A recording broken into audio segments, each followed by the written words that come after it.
got Rotus here to give us global business update, Africa business update. The whole it's thing. Combo. The whole round. Rotus, the whole round. take it. Good morning, take Rufai. Good morning, Doctor. Doctor, good to see you again. Welcome back.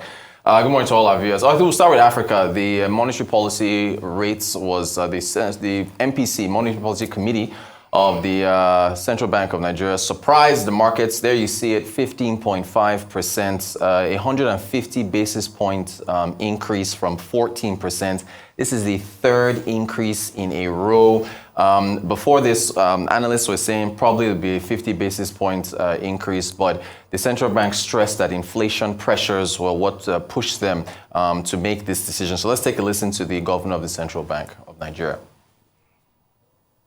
The committee thus agreed unanimously to raise the policy rate, to narrow the negative real interest rate and narrow the interest rate gap, and rein in inflation.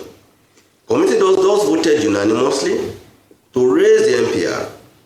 10 members voted to raise the MPR by 150 basis points, 1 by 100 basis points, and 1 by 50 basis points.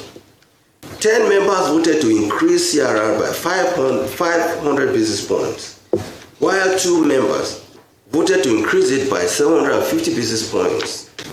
In summary, the MPC voted to 1. Raise the MPR to 15.5%, retain the asymmetric corridor at plus 100 and minus 700 basis points around the MPR, increase the cash reserve requirement ratio, CRR, to a minimum of 32.5%, and 4, retain the liquidity ratio.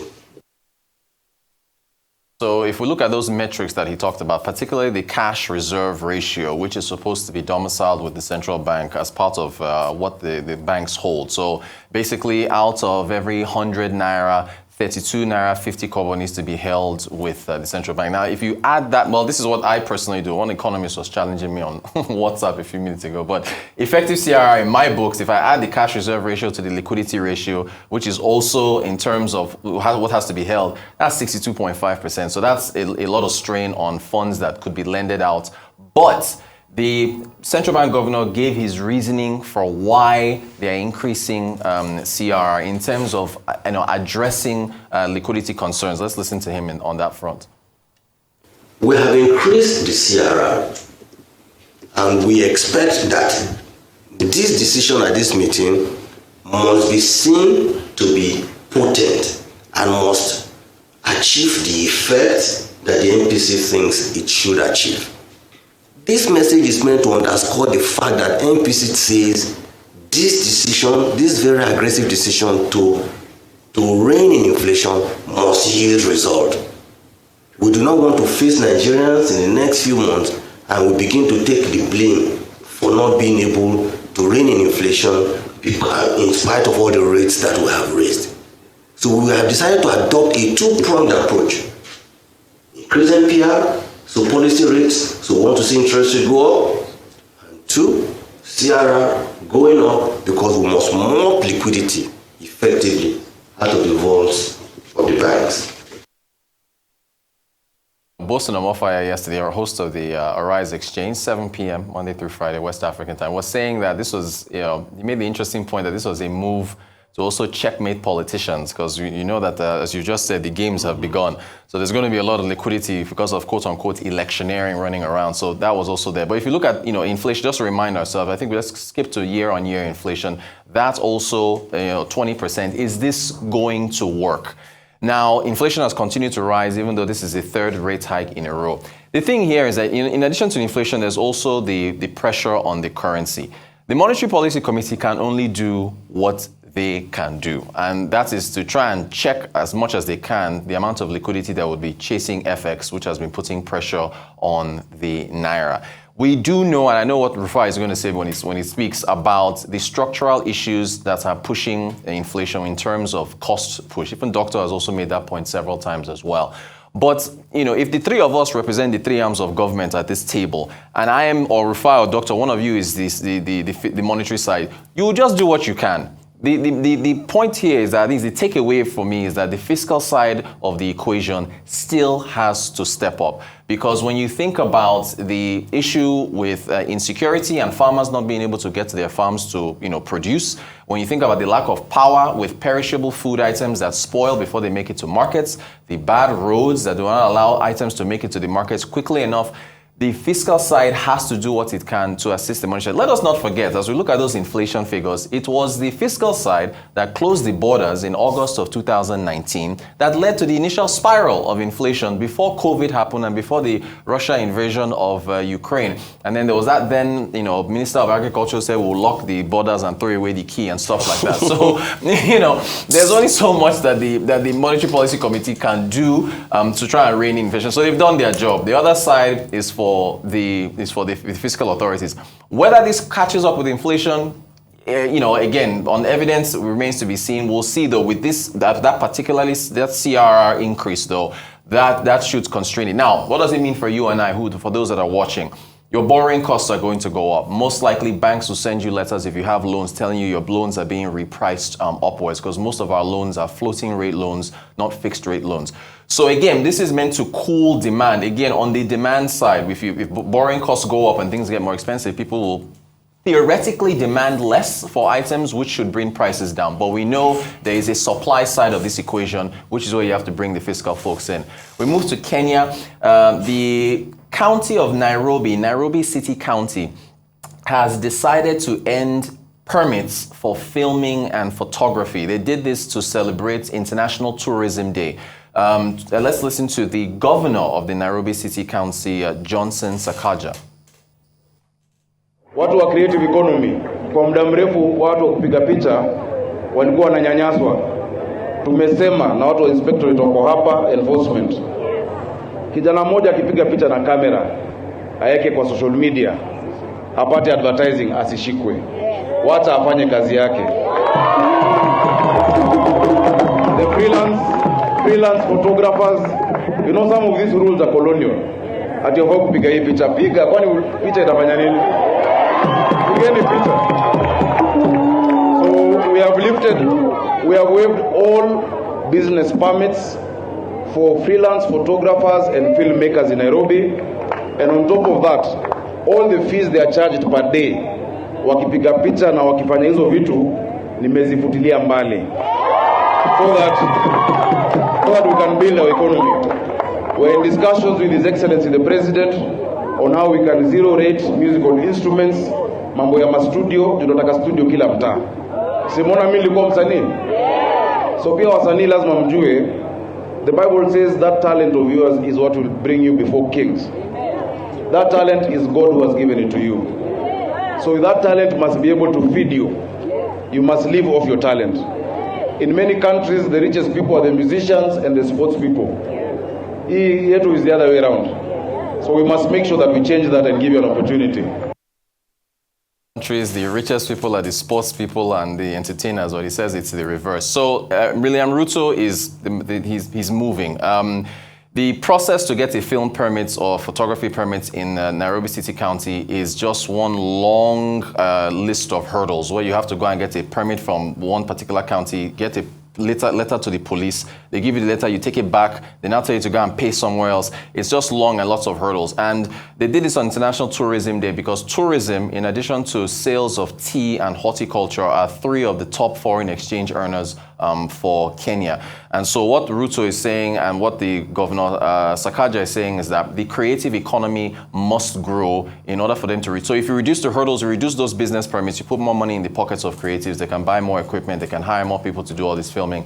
That's what we're doing. So that's Africa. Now we jump into the global side of things. Asian markets were bearish Thursday. The Hang Seng Index was down about over 200 basis points. So was the Korean Kospi. So was the mainland China Shanghai Index. Essentially, what we've been seeing with global equities is that we've seen, I think, the World Bank saying that, its forecast for economic growth, it has cut that and turned downwards. The OECD has done the same thing. Basically, traders across the globe are worried about not only inflation rising, but also central banks across the world hiking interest rates, which, as I just talked about with Nigeria, could constrict aggregate demand. Oil prices, you've seen that falling, with traders worried about the fact that global recession is going to reduce demand for oil. Nomura and I think Goldman Sachs both put out new downward forecasts for China, saying that demand is going to fall for energy there and so on and so forth because of their zero COVID policies and a number of issues. So it's been a very, very bearish run that we've seen over the last few days, not only in Asian markets but also in Europe and also in North America. Speaking of Europe, to the UK, the latest salvo being aimed at Liz Truss and Kwasi Kwarteng has come from the IMF. The IMF has put out a note telling them that they need to reevaluate their tax cuts. They said that those tax cuts are inflationary and they are at, I think the quote was, cross currents with monetary policy. And so they said that, look, they even said that, look, we understand that you're trying to help working families and we understand that you're trying to help people in the UK, but your tax cuts will further increase inequality because it is going to be aimed at the top wealthiest people, and you said this yesterday, it's going to give them a tax cut essentially, and so they need to reevaluate this. And when you think about the energy crisis that is going on, you pay for energy in what? Dollars. And the dollar is climbing, which makes your energy costs more expensive. That is for on the international front. Also, there's the fact that the borrowing, they're going to borrow about, these tax costs are going to cost about £45 billion in total. The borrowing, interest rates are rising. Bank of England is increasing rates. The Fed is increasing rates. So you are buying energy in dollars. You are financing the buying in interest rates that are climbing, and then at the same time you are blowing up your debts that you have to pay back all this money, and there's no recourse as to how that's going to be paid back. So the IMF telling them. Then the pound, we've seen the pound has fallen back again below 1.07 $1.07. It was $1.16 early September. It has fallen. It rebounded just a bit yesterday, but fell down, back down again. So that pressure continues. Still in the UK, postal workers are saying that they're going to continue striking for another 19 days because they want to get paid more money. So you're seeing postal workers announcing that there are going to be more strikes, and that's what we're seeing essentially over there. Roses, real quickly, we said this thing. This argument was flat on its feet in the first place. Yeah. This charade there. And you see, that's why we should be very careful of sentiment. Prior to the UK Conservative elections, I kept on saying it, that the only person that have made the best arguments for me is Rishi Sunak. He wanted to raise taxes. They should not, because of race and skin color, vote in a Liz Truss that is convenient for them.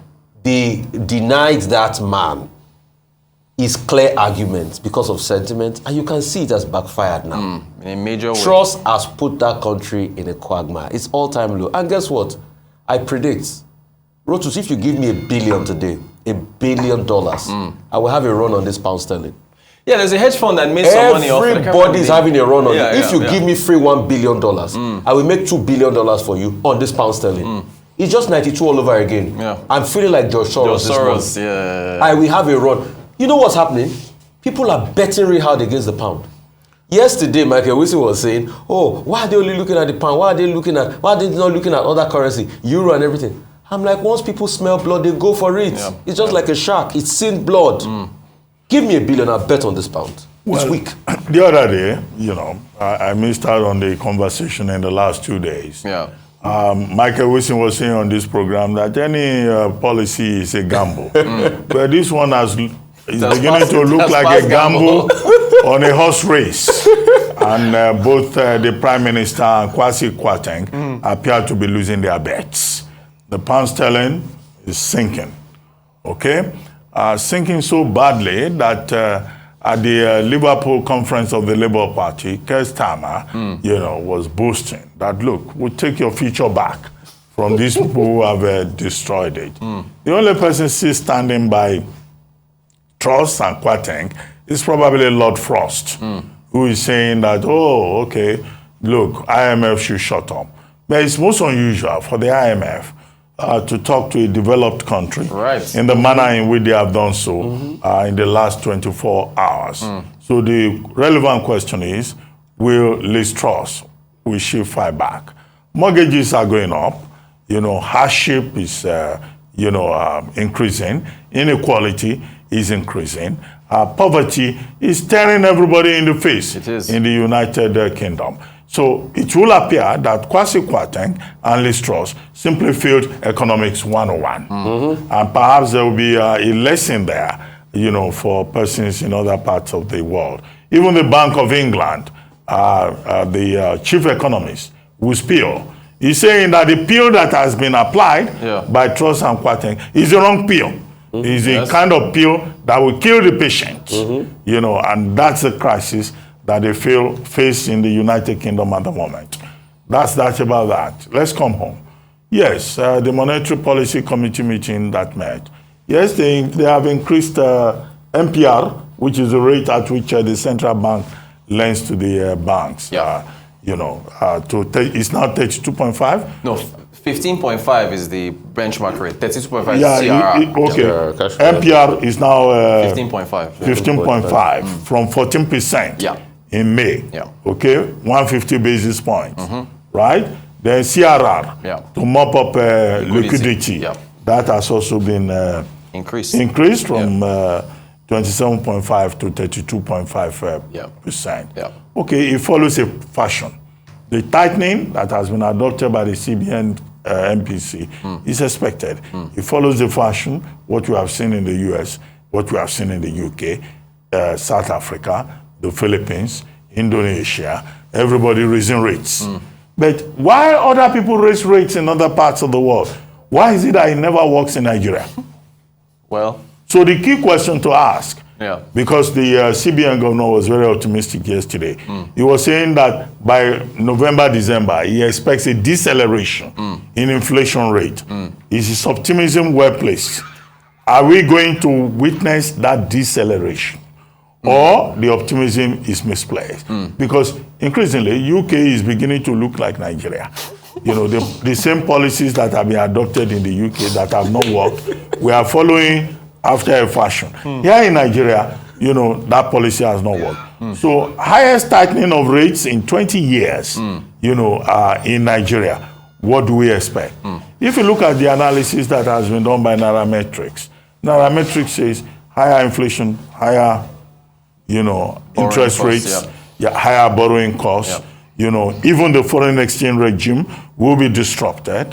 We are even being told that, in fact, we should expect more hardship as a result of what the Monetary Policy Committee has done. Even pensioners should not expect returns on their pension funds. Even the stock equity market, will suffer more. So where is this optimism that we're talking about? And where is the missing link in what, the CBN and the Monetary Policy Committee, what they have done? So we're not out of the woods yet. That's right. But again, the CBN governor said a number of things that may be useful. He has clarified the point about the bilateral air services agreement. He says that the Central Bank of Nigeria is not under compulsion, right, to make Forex available to airlines, even when he restated the commitment to continue to help the airlines. By Thursday, we're told that the banks, if they do not follow the new principle with regard to RR, will be sanctioned because their money will just be taken away to mop up liquidity. But the question is, even if you mop up liquidity, will it work? He also addressed the issue about ways and means. Said 9 trillion naira has been provided. What is the effect of that 9 trillion naira injection of liquidity into the Nigerian economy? I don't know whether you saw it in your neighborhood. In my own neighborhood, we didn't see that injection of liquidity because liquidity remains a problem. It does. Okay? Indeed. So these are the issues, in my view, both locally and also internationally. So you took the time of Michael Wilson, and we have an obligation to address all the issues. We must. Thank you. Thank you very much, Rotus.